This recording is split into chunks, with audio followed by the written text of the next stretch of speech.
சீஷர்களை பற்றிய வேத வினா. ஆயக்காரனாய் இருந்த சீஷன் யார்? மத்தேயு. மல்குஸின் காதை வெட்டினவன் யார்?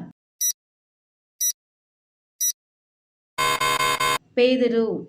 ஆவியானவர், நீ போய் அந்த இரதத்துடனே சேர்ந்து கொள் என்று யாரிடம் கூறினார்?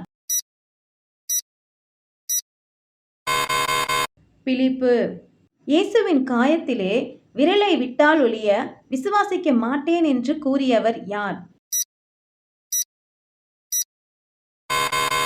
தோமா.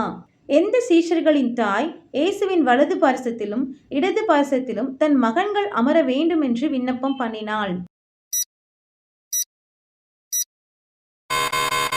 யாக்கோபு, யோவான். இயேசுவின் மார்பில் சாய்ந்திருந்த சீஷன் யார்? உங்க ஆன்சரை கமெண்ட் பண்ணுங்க.